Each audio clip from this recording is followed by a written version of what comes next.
Welcome back to Candle Against the Dark. We're joined by author Orson Libretti, longtime friend of the show.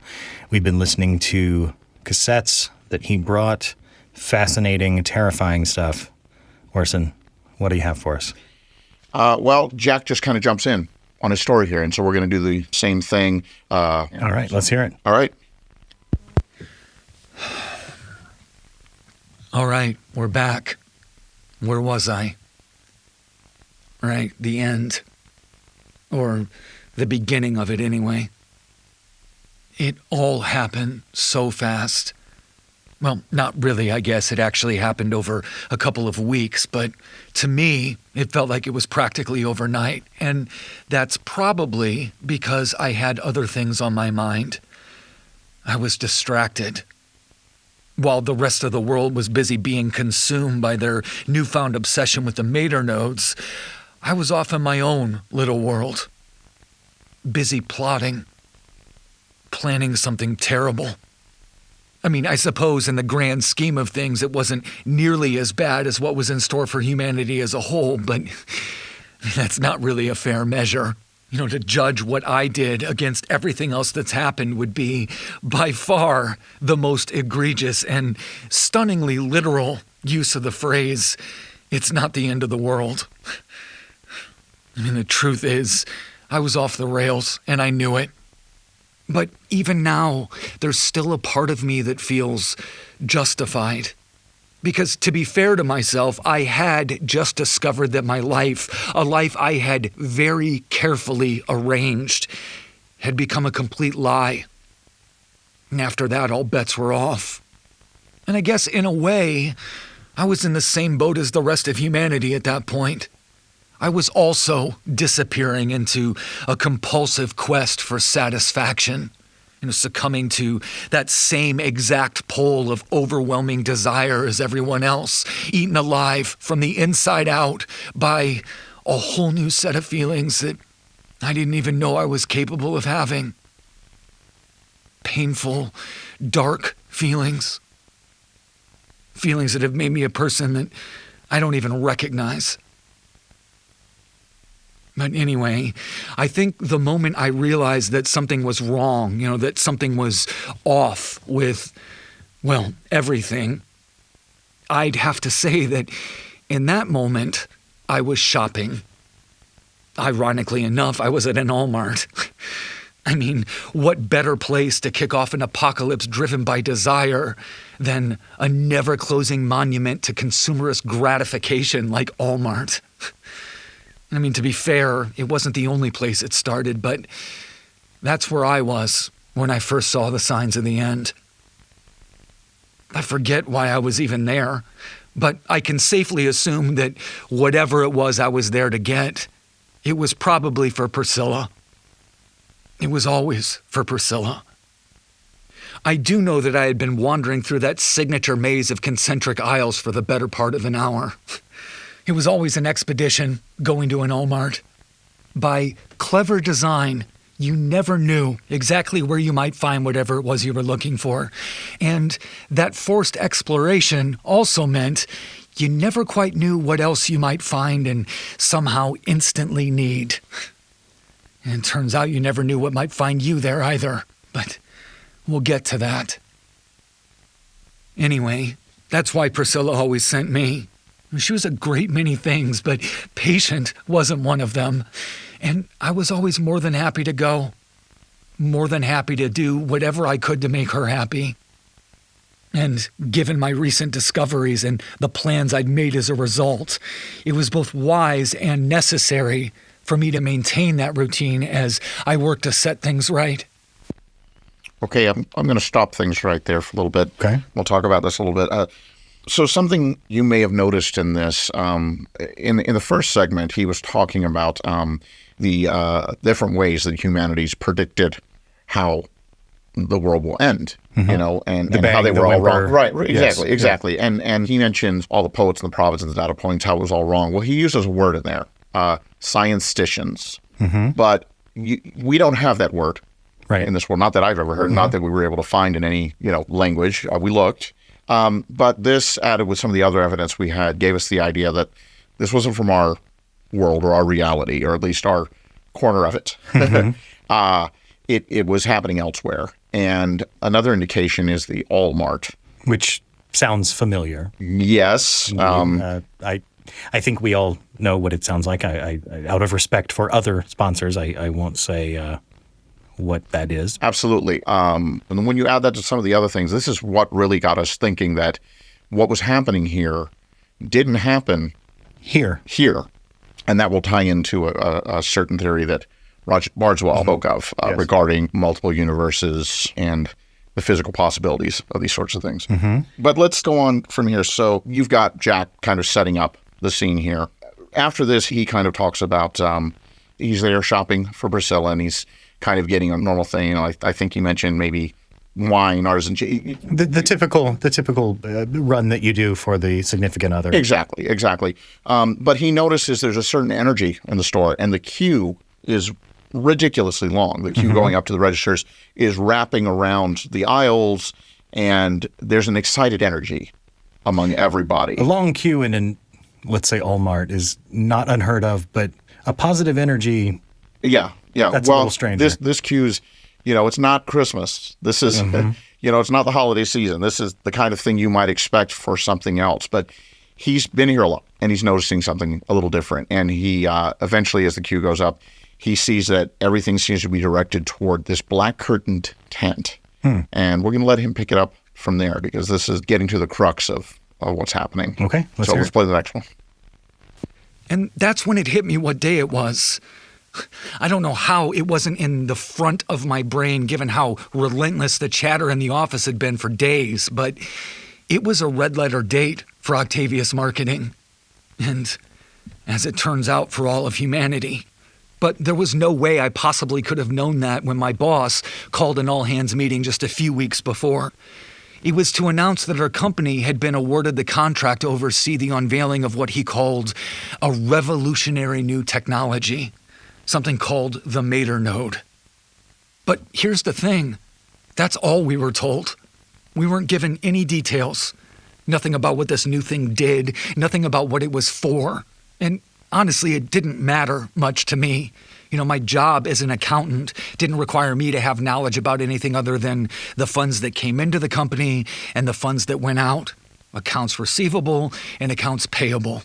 That was my comfortable little niche inside the behemoth that was Octavius Marketing. So, yeah, this announcement really didn't make much of an impression on me, but I was clearly alone in that. It was all anybody could talk about.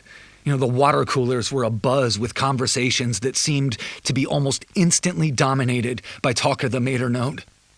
And every one of them was the same, absolutely lacking in any detail because we had none, paired with this baffling overabundance of fervor regarding the launch. The launch of this revolutionary new thing that nobody knew anything about, but somehow just couldn't wait to experience. And as I stood there in that Allmart queue, I realized that what I was witnessing was that same phenomenon at play. And I figured this was my chance to finally see what everyone was so excited for. What was happening inside that tent was a mystery to me, but I could clearly make out individuals disappearing inside and after a few minutes emerging on the other side. So whatever was happening in there, that was the reason for the long delay. And it seemed kind of presumptuous to me to essentially force everyone to participate in whatever they had set up inside that tent, but no one seemed to mind at all. Quite the contrary, actually. So as I got closer, I started to notice something strange about the people coming out the other side of that tent. Each went in with that look of childlike anticipation, but when they came out the other side, something had clearly changed in them. Like something had just quelled all of that energy. They all emerged in what I would have to call a docile state. There was a blankness, a flatness. But it wasn't negative, not like depression. There was just this look of placid contentedness. It was a look I could actually immediately identify with. It was the look of a complete absence of desire. But that look didn't last long for them. After only a few steps, you could see something else creep into their expression. Pain. Emotional pain. A discomfort that was only noticeable if you were really looking, and I was. But this all seemed to be part of the plan because each person would only need to endure the pain behind that expression for a few miserable steps before being confronted by a massive pyramid of neatly stacked boxes. These odd black cubes. There was no branding on them, just a mysterious image of a pale, glowing blue orb of some kind. And just the sight of these boxes seemed to offer a kind of reinvigoration to the people drifting out of that tent. Everyone I watched, all of them, gravitated to these boxes. And in one fluid motion, they'd take one up, literally hugging it to their chest as that same jittery excitement of the cue flooded back into them. And that was odd enough. But what was even stranger was the way they all abandoned their carts once they had their new mystery prize in hand. Just like the parade of people filing into that tent, there was a parade of carts full of product being quickly and efficiently ushered back into the depths of the store. No one seemed to have any use for anything outside of whatever that shiny black container held. They just silently rush up to one of the many open registers, parting with their box just long enough for a clerk to scan it. The clerk would swipe the box and the customer would swipe their card, a process as smooth as an assembly line. And after that, they couldn't get out of the store fast enough.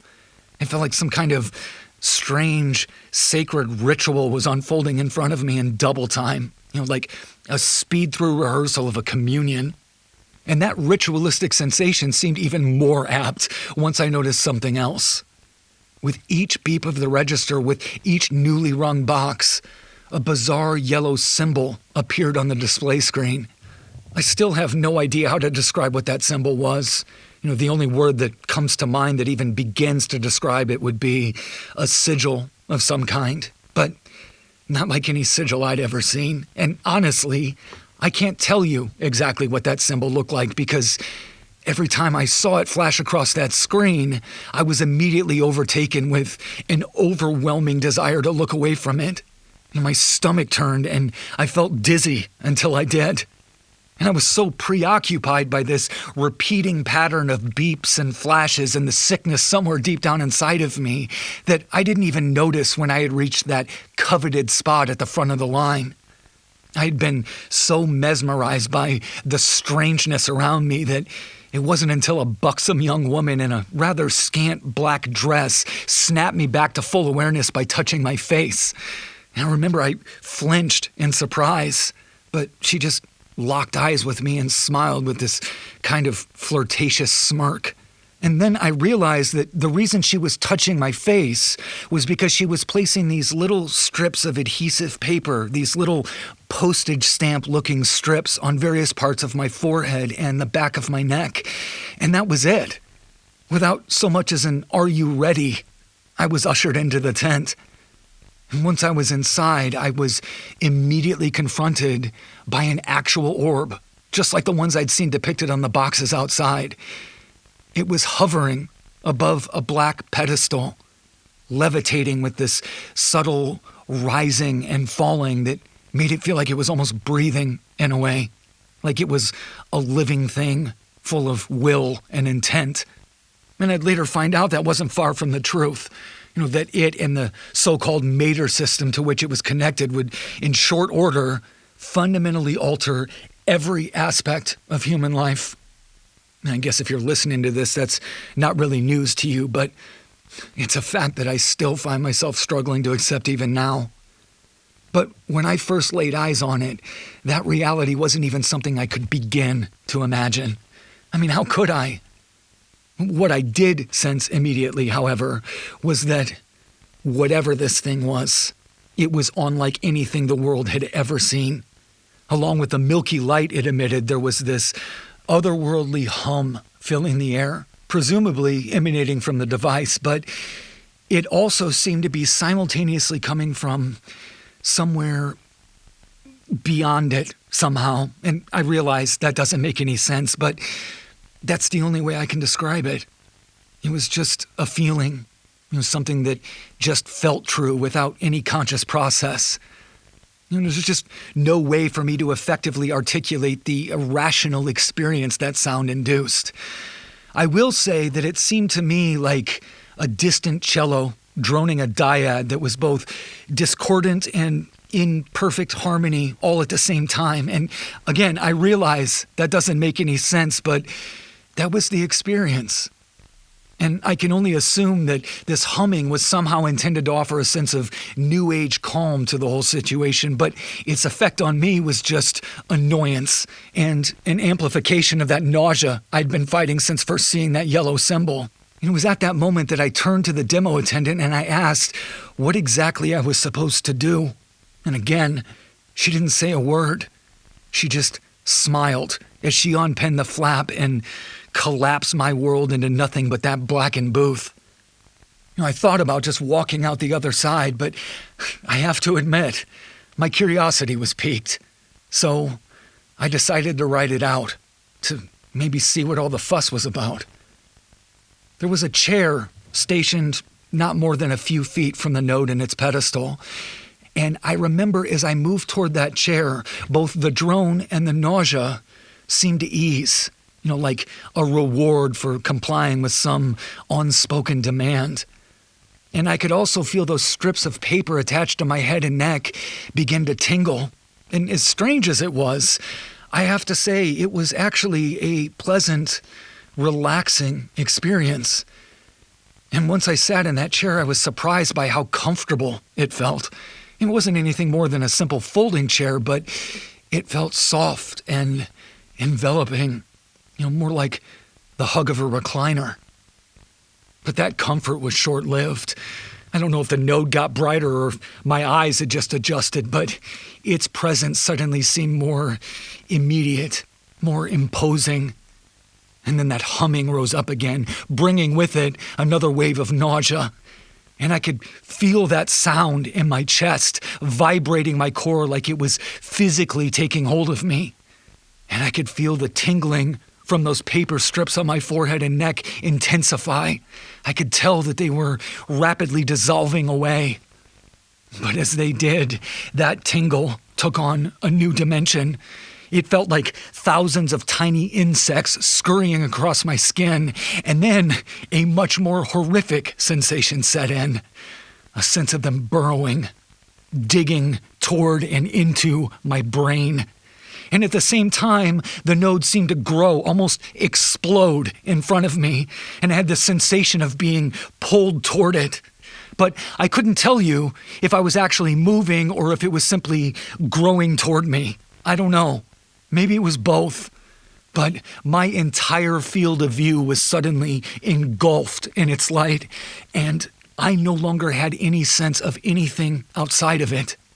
And looking back, I realized I had no thought outside of it either. And then it was clear what this thing did. It seemed to offer a simulated world, one almost identical to the one outside that tent, outside the haze of the node's light. But it wasn't the same. In this place, I felt like I was under siege, under brutal attack by some foreign army made of consciousness, like a legion of invaders ransacking my mind, searching for a treasure they were never going to find, a treasure I never even possessed. This thing, this force, was looking for my well of personal desire. At least, that's my theory now, given what I'd seen from those leaving the tent and everything I've witnessed since. But I guess that water was too shallow in me, because the dredging seemed to become more frantic and more violent, until every part of my being felt raw and bloodied. And then, just like that, I was pushed out, vomited out, really, by whatever had a hold of me. And the force of that ejection must have affected me physically, because when I regained my bearings, I realized I was lying on the floor outside the tent's entrance.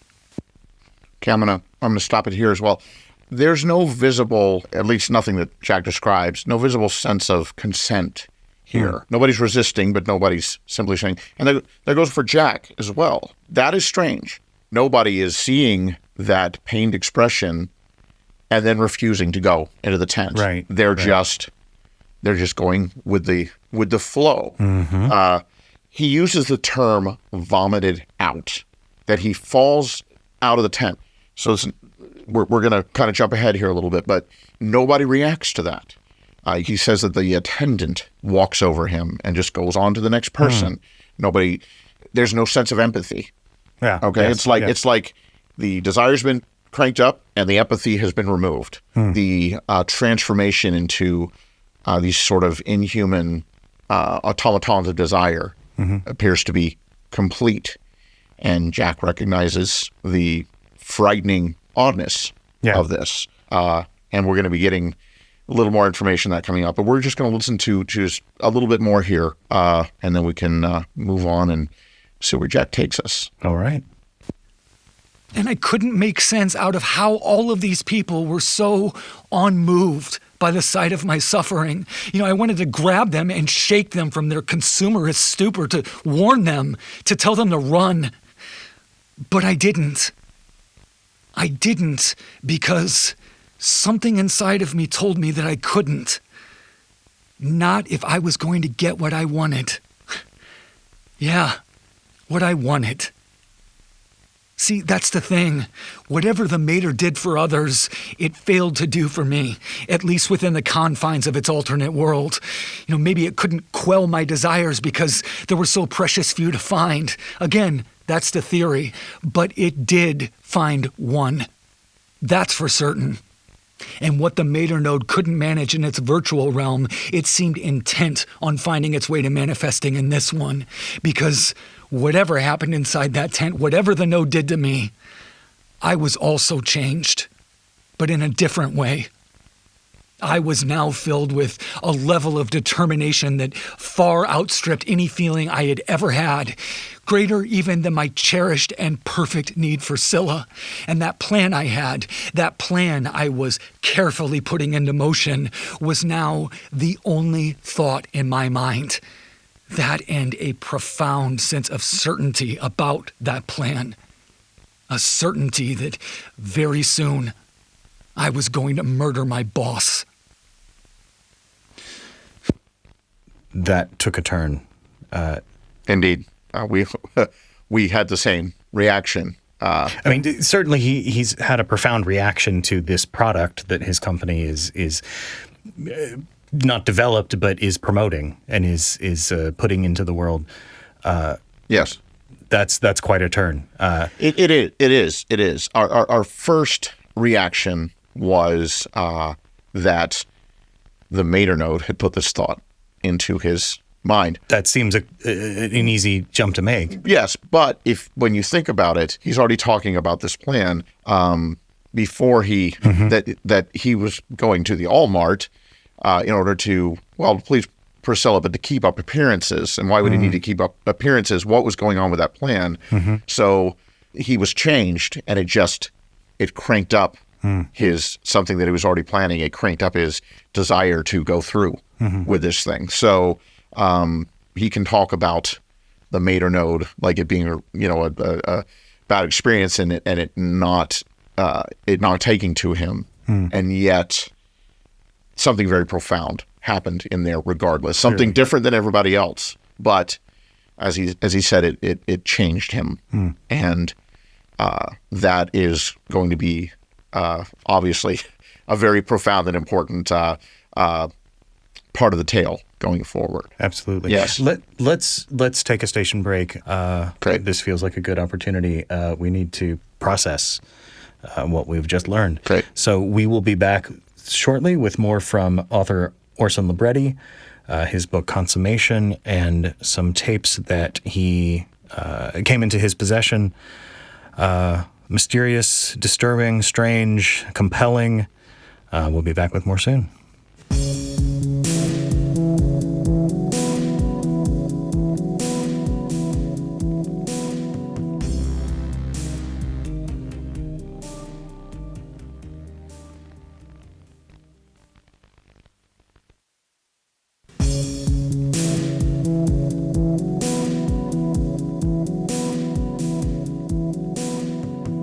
Welcome back to Candle Against the Dark. We're joined by our friend, author Orson Libretti.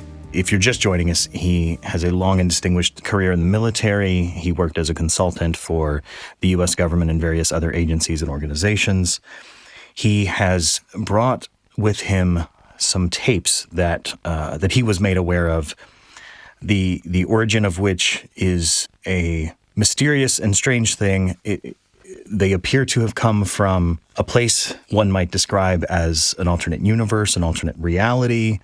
The technology that was used to create these cassettes is a mystery to us, but fortunately not to Orson himself. With his double degrees in mechanical and electrical engineering, he was brought on as a consultant to research this case, and we've been listening to these cassettes and the story of Jack, the tragic and disturbing story of Jack. We're going to come back in now. Orson has more for us. We're excited to get back in. Let us know what's coming up. So I think we should do a quick recap here. Jack covered a lot of ground in the previous segment. So we learned about the Mater node, this strange thing that's appeared in his world that appears to be connected to whatever end his world is experiencing. And we got a clearer sense of what this thing does. We don't fully understand it, but we have some idea. But we also discovered something else that is more important, and that's Jack seems adamant that whatever or whoever is behind the Mater system has a plan for him. Right. And he will talk often about this plan going forward. But he revealed in that last clip that he also has his own plan. And as we just heard, that plan is to murder his boss. I'm sure for you and the listeners, as it was for my team, this was a very shocking and troubling revelation. It's, less than a sympathetic position. Based on what little we admittedly know so far of Jack, this feels very out of character. Again, we know very little about him at this point. In the course of our investigation, as Jack revealed more about himself, his thoughts and feelings, and most importantly, what he was planning to do, there were certain members of the team who became quite uncomfortable with these revelations. So it was important that we reminded ourselves that our job was not to pass judgment on Jack. Rather, our job was to try and understand him, to understand these thoughts and feelings and actions, and ultimately what led to these materials coming into our possession. Right. And particularly in this clip, we will understand things a bit more of why he's doing this. He'll paint a bit of a clearer picture. So I say we let him do that. Let's do. My boss, Gar Abydos. What to say? No, you know what? I actually have plenty to say about Gar. Gar was a taker, a voracious inhaler of anything and everything in his proximity. A black hole. And like a black hole, he had long ago reached critical mass.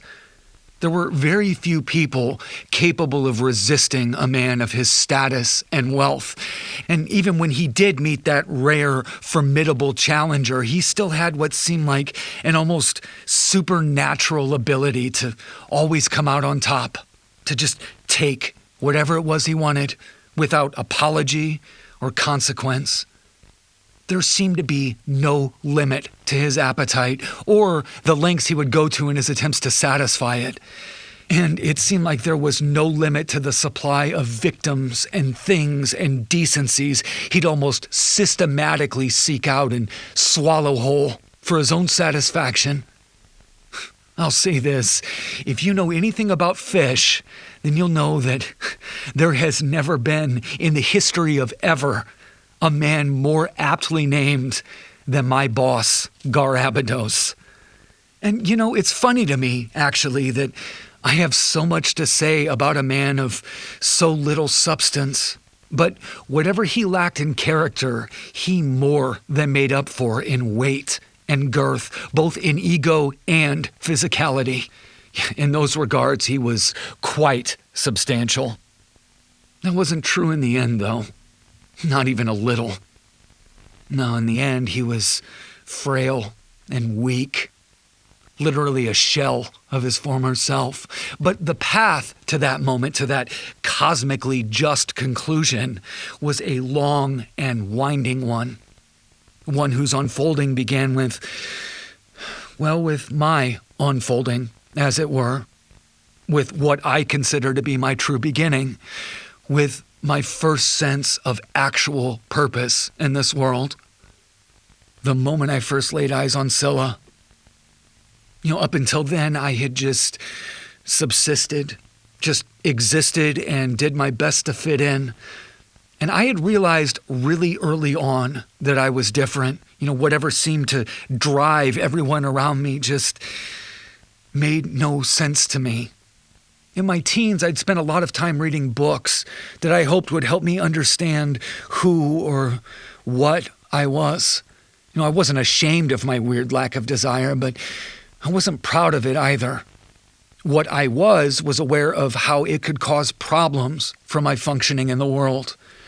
I was aware that I needed to at least try to understand how it was that desires seemed to govern the lives of every single person I encountered. I needed to understand it so I could incorporate it into my life. And if not to actually incorporate it, to at least emulate it.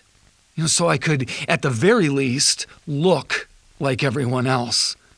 That way I could actually have some semblance of a normal, simple life, to exist without resistance.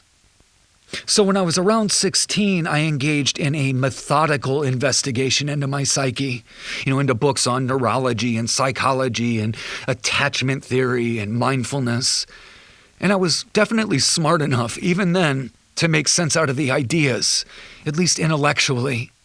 But what I wasn't ever able to do is actually recognize anything of myself in any of that research. I didn't find my visceral truth in it anywhere. I wasn't ever able to categorize or diagnose myself in a way that pointed me toward any kind of legitimate change. So eventually I just resigned myself to the fact that I'd always be something of a freak, at least by the standards of conventional society. And that only mattered to me in so much as, the resistance. Like I said, I didn't care if I was liked or understood outside of how not having those things kept me from my basic needs.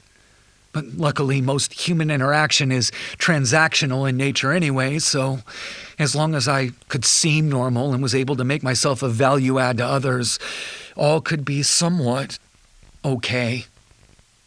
But a few years after this, when I was in college, I stumbled on something that completely challenged that sense of resignation I had about myself. After all of those years of struggling to accept that I'd never find anyone who could possibly understand the way that I experienced the world, I was thrown for a loop. It happened when I discovered an underground rock band called Ash. I found them thanks to a musical appreciation class I was taking. I'd never really been into music, but it satisfied a humanities prerequisite, so I signed up. And as we started diving into this band's body of work, I was shocked that I started to recognize what I thought was a worldview no one could possibly share with me. Their lyrics were filled with these themes that somehow spoke to me on a fundamental level. They spoke to me viscerally. Lyrics about the false narratives that people cling to, the stories people tell themselves about desire and volition, about the illusory nature of free will. And all of this was being delivered by this band of oddball misfits. These people wrapped in cloaks who seemed enthralled by occult imagery and the controversy it all created. And the instructor, of course, dismissed all this as a kind of gimmickry or pastiche, as a way to generate a brand and boost album sales.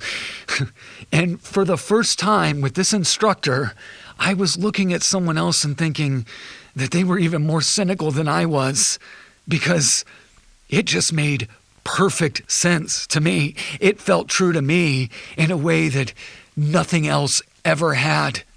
It felt authentic. And I became fixated on them. I sought out and collected every album, every bootleg, every piece of artwork, every article, and every interview I could possibly find. I guess you could say that it was the closest I had ever come to understanding the feeling a religious person must have when they engage with their faith. And for a while, I viewed everything through the lens of Ash's music. But it wasn't really them I was fixated on. It was their message. I was fixated on how that message reflected me. I even paid 3 times the ticket price to see what ended up being their final concert. Nobody knew that it would be their last at the time, but it became part of what ultimately made the band infamous, even amongst those who had never heard of them. Because it was immediately after that concert that Ash vanished from public life in the wake of a still unexplained mass suicide at their record label. It was big news for about a week. There were plenty of theories. Some scientists suggested some kind of neural toxin. Others believed that the band had murdered them. And many actually, thought the dead had been victims of evil forces conjured by the band's immersion in the occult. But anyway, Ash disappeared, and eventually so did my fixation. I moved on. I turned back to the practical realities of life and recommitted myself to the acceptance of my otherness. And when I graduated with my degree in accounting, I quickly set my sights on finding a position inside a company large enough that I could also disappear, to just become a cog in a machine and spend my days within the absoluteness of maths and numbers and systems, things that bored most other people and meant that I could be largely left alone. A job where there was no need for me to continually pretend to be more human than I felt. And I found that at Octavius Marketing. And the next 8 years went exactly as I needed them to. I did my job with very little interruption or attention, and I went home to my simple, dispassionate, comfortable life. The only person who ever took any interest in me at all was a guy who worked in the sales department, a guy named Reinhard Fuchs. And for whatever reason, he just seemed to gravitate toward me after a meeting we were both required to attend. He just plopped down and started talking to me like we'd known each other for years. And as invasive as it was, I couldn't see my way out of that situation without seeming off-putting or rude. And so that's how we became friends. It was like he was on a mission. And to this day, I still have no idea why. He did tell me once, years later, that it was because he could see the quiet desperation in my eyes. That he felt compelled to immediately take this pathetic bastard under his wing and show him how to suck the marrow out of life. Yeah, if you knew anything about Reinhardt, you'd know that that answer was total bullshit. Most everything he said was. Yeah, he was a master of sarcasm and evasiveness, cloaked in this charming brand of wit.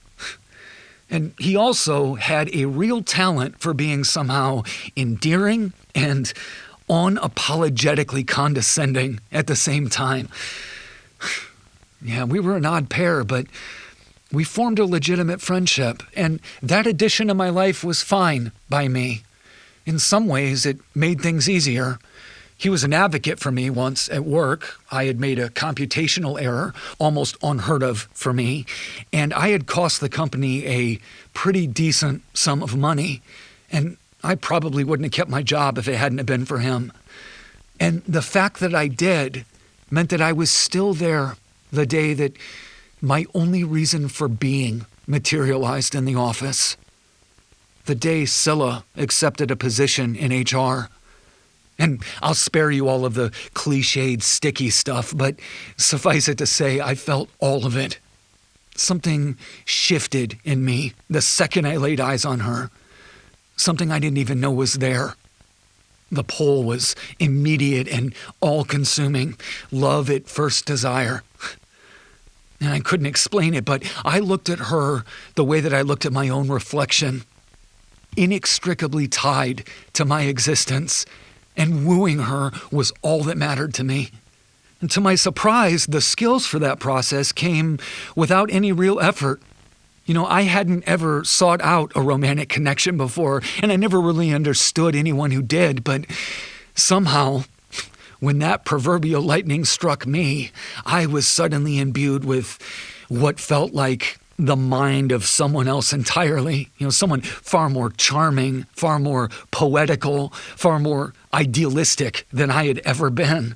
And luckily, that new brand of Jack, one even Reinhardt appeared to be legitimately impressed by, seemed well-suited to Scylla's particular tastes, and we ended up aiming in the same direction, a life of effortless symbiosis. And it wasn't long before I asked her to marry me, and she enthusiastically agreed. And bliss was our daily routine for multiple years. Until it wasn't. So by now you are probably wondering, or maybe you've already guessed, what any of this has to do with Gar Abydos. Well, the answer to that is simple. Gar was the gluttonous, bottomless sack of shit I discovered had been fucking my wife.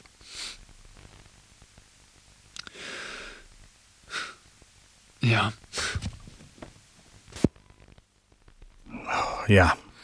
I think it's fair to say we have a motive. And indeed. And what's interesting is for someone who has lived his life with, no real desire for anything, and has sort of gone along to get along, his connection to desire is much different than everybody else's. But when he has those desires, they appear to be very strong and very singular, and that's what we're seeing here. Right. It's what's fascinating is it seems to be that all of the love that someone might have for everyone in their life they care about is entirely focused on Scylla. And the inverse of that being that all of the hate and disrespect and antagonism that one might have for every enemy in their life is entirely focused on Gar. And it is this yang yin thing. Absolutely. And this sort of dichotomy of forces, we'll see that as the main impetuses that move Jack forward in his own story. Right. And this, Orson, you've known me a long time. This is no surprise. I want to learn more about this band. I am a lover of music. I was a disc jockey for many years. Yes, I had a feeling you would be particularly interested in that aspect of the story. You know me well.